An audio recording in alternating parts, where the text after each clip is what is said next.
Sa isang liblib na baryo na napapaligiran ng malalawak na palayan at luntiang kabundukan, naninirahan ang isang magsasakang nagngangalang Mateo. Kilala siya ng buong baryo bilang isang mabuting tao na hindi marunong man lamang ng kapwa. Kahit salat sa buhay, lagi niyang inuuna ang pagtulong sa nangangailangan kaysa sa sariling kapakanan. Mayroon siyang maliit na kubong yari sa kawayan at nipa. Doon siya nakatira kasama ang kanyang asawa na si Rosa at ang kanilang dalawang anak na sina Lina at Ben. Araw-araw ay maaga silang nagigising upang magtungo sa kanilang munting bukirin. Ang lupang kanilang sinasaka ay hindi sapat upang makapagbigay ng masaganang ani. Kapag tag-araw, natutuyo ang lupa. Kapag tag-ulan naman, nalulunod ang mga pananim sa baha. Halos bawat taon ay lugi sila. Sa kabila ng lahat, hindi kailanman nawalan ng pag-asa si Mateo. Darating din ang araw na giginhawa ang buhay natin, madalas niyang sabihin sa kanyang pamilya. Ngunit habang lumilipas ang panahon, lalo lamang silang naghihirap. Isang araw, napilitan siyang ipagbili ang halos lahat ng kanilang alagang hayop upang makabayad sa utang.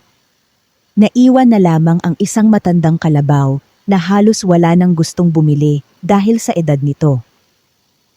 Marami ang nagsabi kay Mateo, nakatayin na lamang ang matandang kalabaw. Wala nang silbi iyan, sabi ng kanyang kapitbahay. Ngunit umiling si Mateo. Hindi ko magagawa. Napakarami na niyang naitulong sa aming pamilya. Kaya kahit mahina na ang kalabaw, patuloy niya itong inalagaan. Tuwing madaling araw ay dinadala niya ito sa damuhan upang makakain ng sariwang damo. Nililinis niya ang katawan nito at pinapainom ng malinis na tubig. Para kay Mateo, hindi lamang hayop ang kalabaw. Isa itong matalik na kasama. Lumipas ang ilang linggo. Isang hapon, habang pauwi si Mateo mula sa bukid, nakita niyang may isang matandang lalaki na nakahandusay sa ilalim ng puno. Halatang pagod na pagod ito. Agad siyang lumapit. Lolo, ayos lang po ba kayo? Mahina itong tumango. Hindi pa ako nakakakain maghapon. Kahit kakaunti lamang ang baon niyang pagkain, inilabas ni Mateo ang natitira niyang kanin at tuyong isda. Ito na lamang po ang mayroon ako. Labis ang pasasalamat ng matanda. Matapos kumain ay ngumiti ito. Napakabuti mong tao. Wala pong anuman. Bakit kahit ikaw ay mahirap, marunong ka pa ring magbahagi? Napabuntong hininga si Mateo. Kapag tumulong ako sa iba, umaasa akong balang araw ay may tutulong din sa amin. Napangiti ang matanda. Hindi nasasayang ang kabutihan.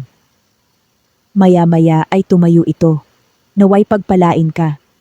Pagkasabi nito ay naglakad papunta sa kagubatan. Nagtaka si Mateo. Sa isang iglap ay tila naglaho ang matanda. Akala niya ay namalikmata lamang siya. Hindi na niya iyon pinansin. Pag-uwi niya sa bahay ay nadatnan niyang tahimik ang kanilang kalabaw. Ngunit may kakaibang ningning ang mga mata nito. Hindi niya alam kung bakit tila naiintindihan nito ang bawat salitang kanyang sinasabi. Kinabukasan ay maagang pumunta si Mateo sa bukid. Habang inaararo niya ang lupa gamit ang matandang kalabaw, napansin niyang tila bumalik ang lakas nito. Mas mabilis itong kumilos kaysa dati. Hindi ito madaling mapagod. Nagulat si Mateo. Parang bumata ka yata. Napangiti lamang siya habang ipinagpapatuloy ang pag-aararo. Hindi niya alam na iyon na pala ang simula ng malaking pagbabagong magaganap sa kanilang buhay. Makalipas ang ilang araw ay lalo pang naging kapansin-pansin ang pagbabago sa matandang kalabaw. Hindi na ito mukhang mahina. Mas makintab ang balat nito. Mas matibay ang katawan. At higit sa lahat, tila hindi ito napapagod kahit maghapon sa bukid. Nagsimulang magtaka ang mga taga-baryo.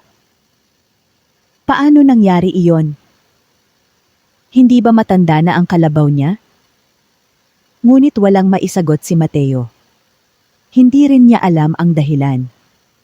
Isang madaling araw, habang papunta siya sa bukid, napansin niyang tila may kakaibang liwanag na nagmumula sa paligid ng kalabaw. Saglit lamang itong lumiwanag bago muling nawala. Napahinto siya. Ano kaya iyon? Hindi niya na lamang pinansin. Habang nag-aararo sila, biglang tumigil ang kalabaw sa gitna ng bukid. Ilang ulit itong umungol.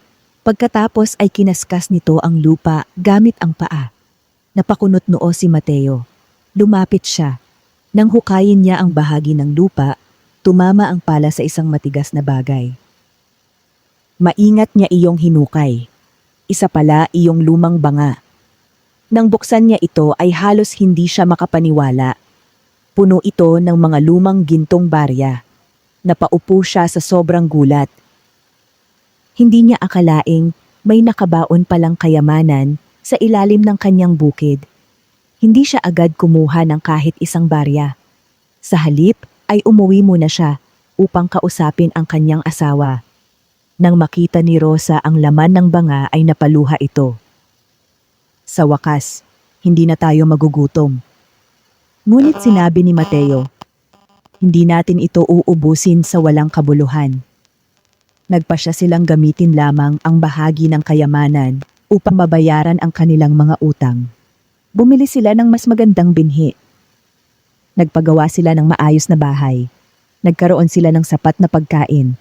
Ngunit nanatili silang mapagkumbaba. Patuloy silang tumutulong sa mga kapitbahay na nangangailangan. Habang lumilipas ang mga araw, ay napansin ni Mateo na tuwing may mabuting ginagawa siya, tila mas nagiging masigla ang kanyang kalabaw. At sa tuwing may bagong problema ang pamilya, tila laging may paraan ang kalabaw upang sila ay mailigtas.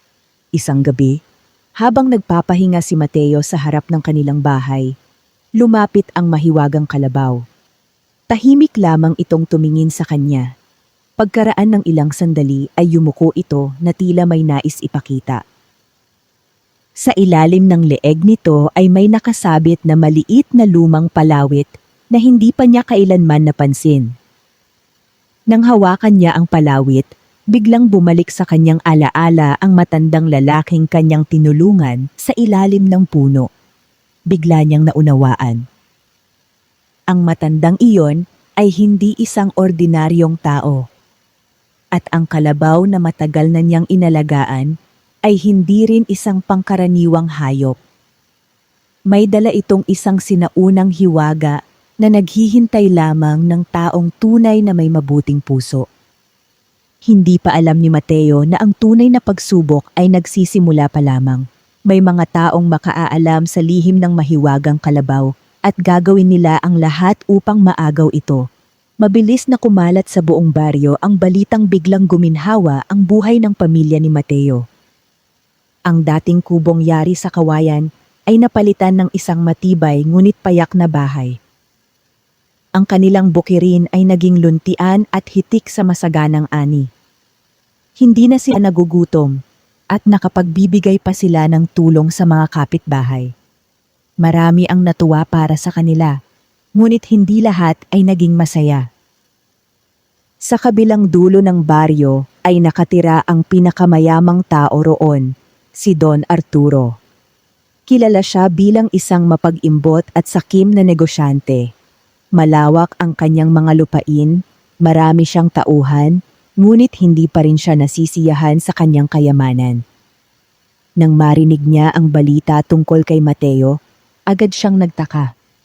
Hindi maaaring yumaman ang isang simpleng magsasaka ng ganoon lamang, sabi niya sa kanyang katiwala. Alamin ninyo ang kanyang lihim. Kinabukasan ay lihim na pinanood ng mga tauhan ni Don Arturo ang bawat kilos ni Mateo. Napansin nilang bago sumikat ang araw ay lagi nitong kinakausap ang kanyang kalabaw. Kapag magkasama ang dalawa sa bukid, tila napakadali ng lahat ng gawain. Ang lupang dating tigang ay nagiging mataba at ang mga pananim ay mabilis na lumalago. ipinagbigay alam nila ito kay Don Arturo. Kalabaw? Tanong niya habang napapangiti. Kung ganoon, ang hayop na iyon ang susi sa kanyang kayamanan. Makalipas ang ilang araw, dumalaw si Don Arturo sa bahay ni Mateo. Magalang siyang sinalubong ng pamilya. Ano po ang maipaglilingkod namin? Tanong ni Mateo. Ngumiti si Don Arturo. Nabalitaan kong napakasipag mong magsasaka. Napakaganda rin ng iyong kalabaw. Maraming salamat po. Nais kong bilhin ang iyong kalabaw. Napailing si Mateo. Paumanhin po, ngunit hindi ko ito maipagbibili. Naglabas si Don Arturo ng isang supot na puno ng pilak. Ito ang kabayaran. Hindi po. Dinagdagan pa niya ang halaga. Hindi pa rin po. Lalong lumaki ang alok hanggang sa umabot sa halagang hindi pa kailanman nakita ni Mateo. Ngunit nanatili siyang matatag. Hindi po mabibili ang isang kasamang naging bahagi na ng aming pamilya. Nagdilim ang mukha ni Don Arturo. Pag-isipan mong mabuti. Hindi ka na makakakita ng ganitong halaga. Ngunit hindi nagbago ang isip ni Mateo. Tahimik na umalis ang mayaman, ngunit sa kanyang puso ay nagsimulang mabuo ang isang masamang balak. Nang gabing iyon, ipinatawag niya ang 4 niyang tauhan. Kapag sumapit ang hating gabi, kunin ninyo ang kalabaw. Tumango ang mga tauhan. Hindi nila alam na ang mahiwagang kalabaw ay hindi maaaring maagaw ng taong puno ng kasakiman. Pagsapit ng hating gabi ay tahimik silang pumasok sa bakuran ni Mateo. Nakahiga ang kalabaw sa ilalim ng isang malaking puno. Dahan-dahan nila itong nilapitan. Ngunit nang hawakan nila ang tali nito, biglang umihip ang malamig na hangin. Lumiwanag ang paligid. Napaatras ang mga lalaki. Unti-unting kumislap ang buong katawan ng kalabaw, na tila nababalot ng gintong liwanag. Natigilan silang lahat. Maya-maya ay narinig nila ang malakas na kulog kahit maliwanag ang kalangitan. Sa sobrang takot ay nagtakbuhan silang parang mga batang hinahabol. Kinabukasan ay ibinalita nila ang lahat kay Don Arturo. Ngunit sa halip na matakot, lalo lamang siyang naging determinado. Kung hindi ninyo kaya, ako mismo ang kukuha sa kalabaw. Maagang nagising si Mateo kinabukasan. Habang pinapakain niya ang kanyang kalabaw, napansin niyang tila alam nito ang nangyari noong gabi. Hinaplos niya ang noo nito. May gustong manakit sa iyo, hindi ba? Tahimik lamang itong tumingin sa kanya bago marahang yumuko.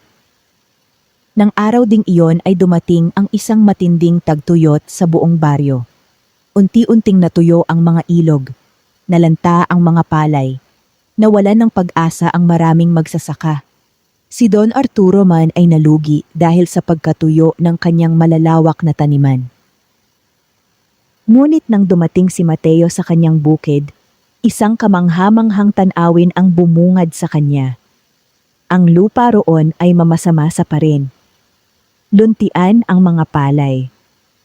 May malamig na tubig na patuloy na dumadaloy mula sa isang maliit na bukal na hindi pa niya kailanman nakita noon. Lumapit ang kanyang kalabaw sa bukal at marahang itinapak ang paa nito sa lupa. Lalong lumakas ang agos ng tubig hanggang sa dumaloy ito sa buong bukirin. Napaluha si Mateo sa kanyang nasaksihan. Hindi niya inangkin ang biyayang iyon para lamang sa kanyang pamilya. Sa halip, naghukay siya ng maliliit na kanal upang makarating ang tubig sa mga bukirin ng kanyang mga kapitbahay. Isa-isang nabuhay muli ang mga natutuyong pananim. Nang makita ito ng mga taga-baryo, labis silang nagpasalamat. Dahil sa kabutihan ni Mateo, muling nagkaroon ng pag-asa ang buong baryo. Ngunit habang pinupuri siya ng lahat, lalong nag-alab ang inggit sa puso ni Don Arturo. Kung hindi ko makukuha ang kalabaw sa mabuting paraan, bulong niya sa sarili, Gagamit ako ng anumang paraan. Hindi alam ni Mateo na ang susunod na hakbang ni Don Arturo ay mas mapanganib at maaaring maglagay sa panganib hindi lamang sa mahiwagang kalabaw, kundi sa buong baryo. Hindi pa rin maalis sa isip ni Don Arturo ang mahiwagang kalabaw ni Mateo. Habang lalo pang umuunlad ang buhay ng magsasaka, lalo namang lumalalim ang kanyang inggit. Hindi na siya mapalagay sa bawat araw na lumilipas. Isang gabi ay ipinatawag niya ang isang kilalang manghuhula na naninirahan sa paanan ng bundok. Sinasabing marami itong alam tungkol sa mga sinaunang hiwaga. Matapos makinig sa kwento ni Don Arturo, tahimik na nagsalita ang matanda. Ang kalabaw ay hindi ordinaryong nilalang. Pinoprotektahan ito ng biyayang ibinibigay lamang sa taong may dalisay na puso. Napakunot ang noo ni Don Arturo. Paano ko iyon makukuha? Hindi mo ito makukuha sa pamamagitan ng dahas, ngunit maaari mo itong ilayo sa tunay nitong amo. Hindi na inusisa ni Don Arturo ang iba pang detalye. Ang tanging narinig niya ay ang salitang mailayo. Kinabukasan, ay naghanda siya ng isang malaking kariton na puno ng sariwang damo, matatamis na tubo, at mga hinog na saging. Pagsapit ng gabi, tahimik siyang nagtungo sa bahay ni Mateo. Nakakulong ang kalabaw sa bakuran. Dahan-dahan niyang inilapit ang mga pagkain, ngunit hindi man lamang lumingon ang kalabaw. Sa halip ay tumingin ito sa bahay ni Mateo, na tila hinihintay ang paggising ng kanyang amo. Nainis si Don Arturo. Inutusan niya ang kanyang mga tauhan na itali ang kalabaw at piliting isakay sa kariton. Ngunit nang hilahin nila ang lubid, bigla itong napigtas. Nang kumuha sila ng mas makapal na lubid, kusa naman itong naputol. Sa ikatlong pagtatangka ay biglang bumuhos ang malakas na ulan, kahit maliwanag ang kalangitan ilang sandali bago iyon. Dulas na dulas ang mga tauhan. Isa-isa silang bumagsak sa putikan. Nataranta sila at nagsitakbo pa uwi. Si Don Arturo ay naiwan na basang-basa at galit na galit. Mula sa bintana ng kanyang bahay ay nasilayan ni Mateo ang nangyari. Hindi siya nagalit. Sa halip ay ipinagdasal niyang magbago ang puso ng mayaman. Kinabukasan ay muli niyang inalagaan ang kanyang kalabaw gaya ng dati. Habang hinihimas niya ang leeg nito, napansin niyang muli na namang kumikinang ang lumang palawit na nakasabit dito. Maya-maya ay may narinig siyang mahinang tinig na tila nagmumula sa hangin. Ang biyaya ay nananatili lamang sa taong marunong magbahagi. Hindi niya nakita kung sino ang nagsalita. Ngunit ramdam niyang isa iyong paalala na hindi niya dapat kalimutan. Mula noon ay lalo pa niyang pinagbuti ang pagtulong sa kanyang mga kababaryo. Lumipas ang ilang linggo at muling dumating ang isang mabigat na pagsubok sa baryo. Isang napakalakas na bagyo ang tumama sa kanilang lugar. Marahas ang hangin, malalakas ang ulan, nagbagsakan ang mga puno at maraming bahay ang nasira. Nang humupa ang bagyo ay nakita ni Mateo ang lawak ng pinsala. Maraming pamilya ang nawalan ng tirahan.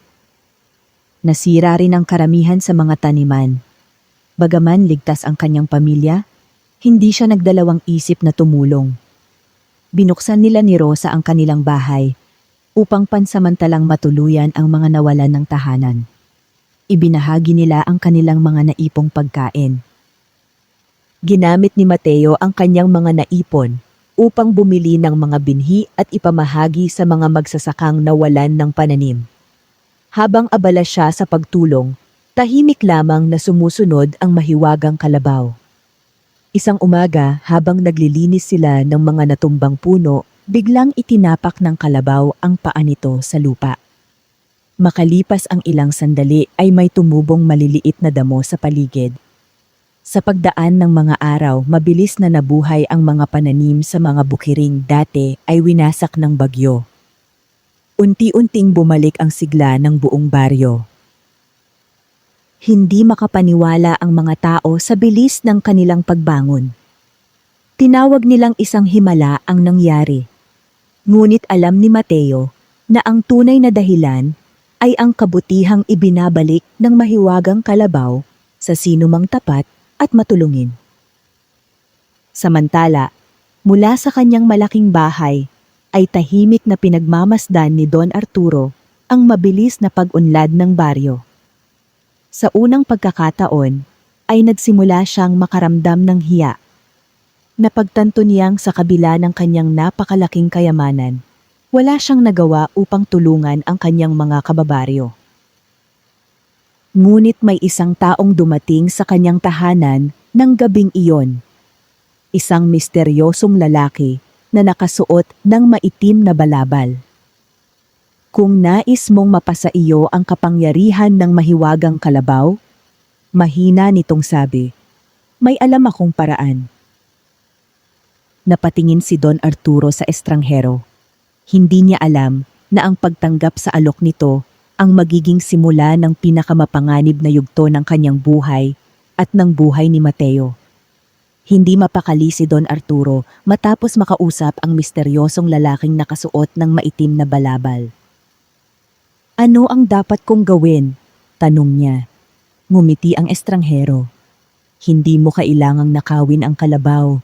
Kailangan mo lamang pagdudahan ni Mateo ang kanyang sariling puso. Hindi agad na unawaan ni Don Arturo ang ibig sabihin nito. Ipinaliwanag ng estranghero na kapag napuno ng galit, kasakiman, o pagmamataas ang puso ng may-ari ng mahiwagang kalabaw, mawawala ang biyayang taglay nito. Natuwa si Don Arturo. Kung ganoon, sisirain ko ang kanyang pangalan. Mula noon ay nagsimula siyang magpakalat ng mga kasinungalingan sa baryo. Sinabi niyang ang kayamanan ni Mateo ay galing sa nakatagong kayamanan na hindi niya ibinahagi sa pamahalaan. May iba naman siyang sinabihan na gumagamit umano si Mateo ng mahika upang kontrolin ang ani ng ibang magsasaka. Unti-unting kumalat ang mga tsismis. May ilang taong naniwala. May ilan ding nagsimulang umiwas kay Mateo. Nasaktan si Mateo sa mga narinig. Ngunit sa halip na magalit, pinili niyang manahimik. Patuloy siyang nagtanim. Patuloy siyang tumulong. Patuloy niyang pinakain ang mga nagugutom. Napansin ito ng mga taong tunay na nakakakilala sa kanya. Isang matandang byuda ang nagsalita sa gitna ng pulong ng baryo. Kung masama si Mateo, bakit noong nagkaroon tayo ng tagtuyot ay ibinahagi niya ang tubig sa ating lahat? Tumayo rin ang isang magsasaka. Nang mawalan ako ng binhi, siya ang unang tumulong. Isa-isa pang tumayo ang mga taga-baryo. Naalala nila ang lahat ng kabutihang ginawa ni Mateo.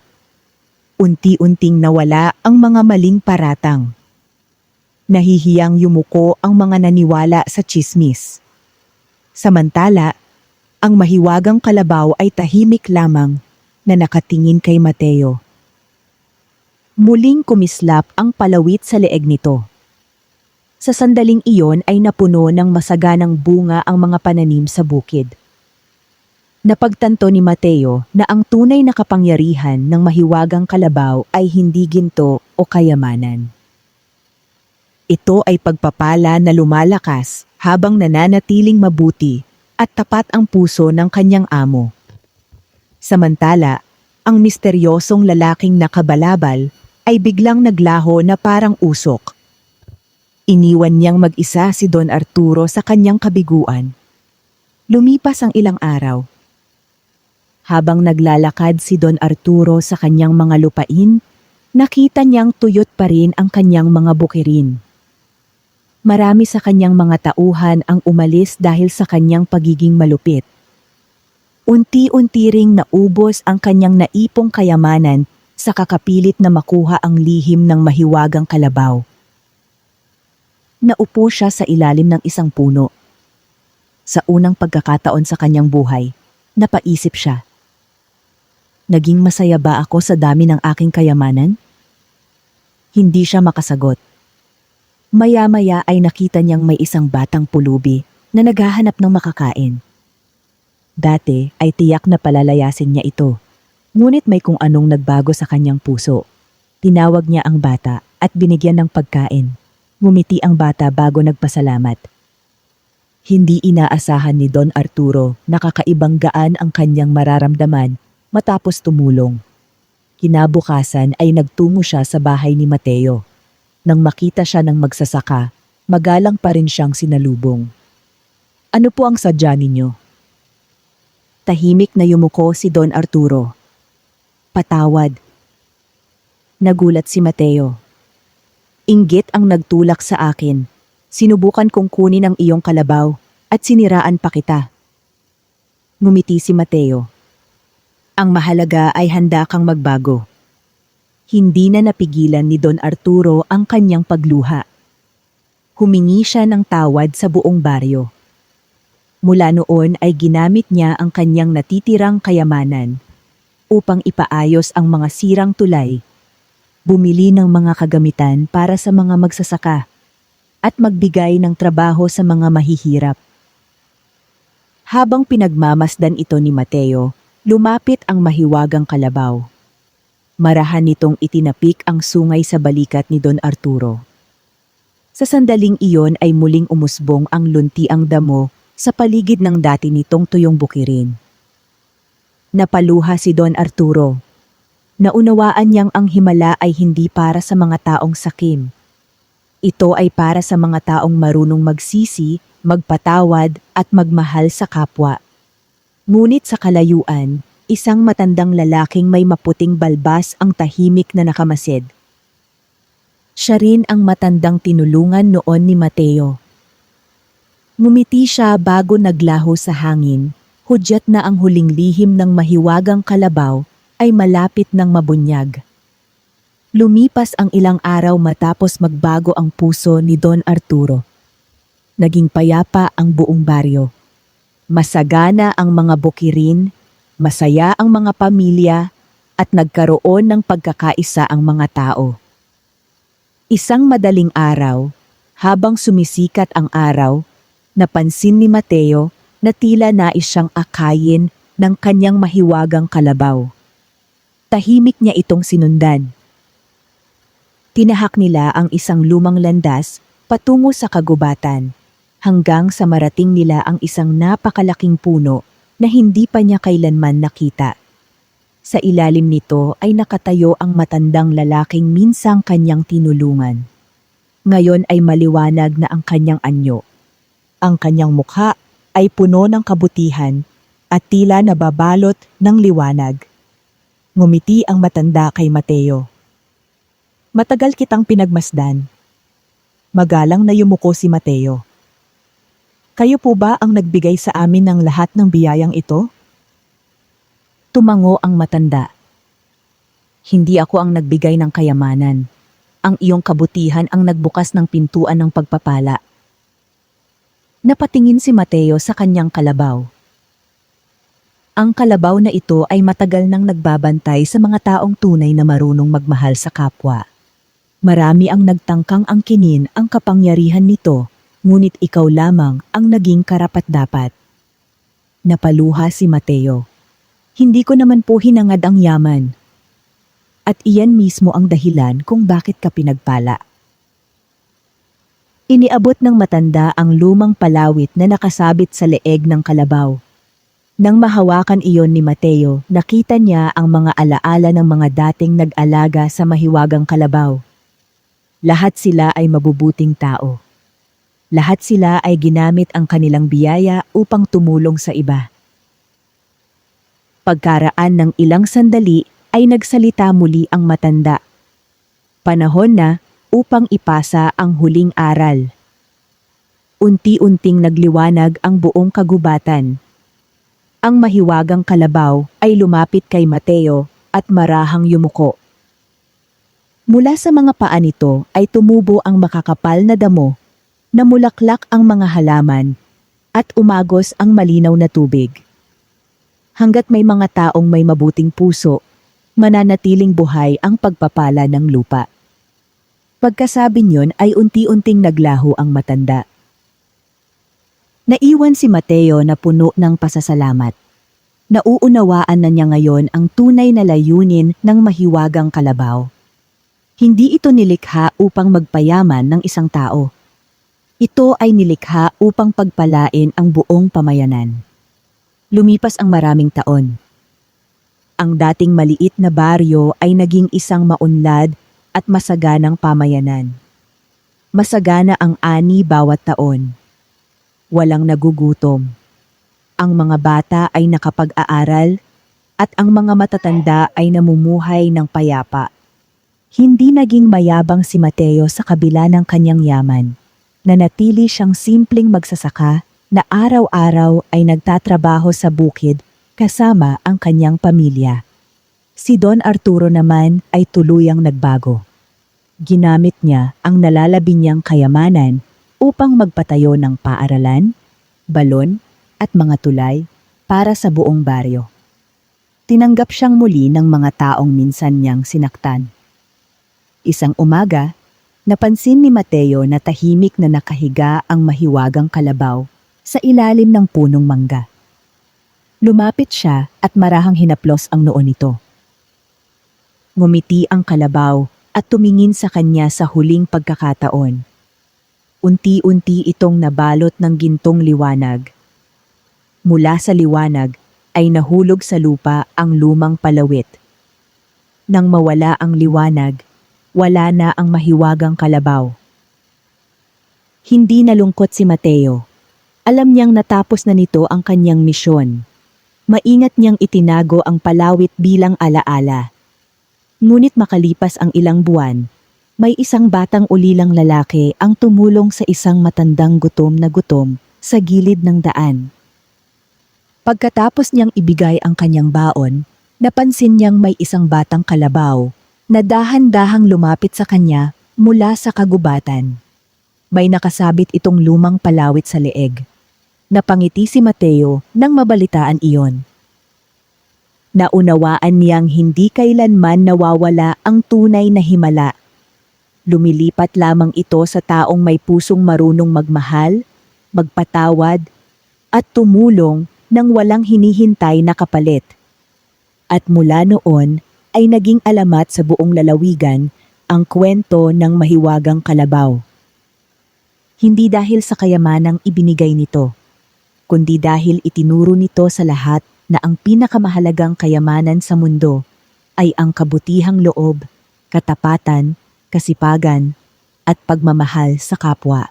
Wakas.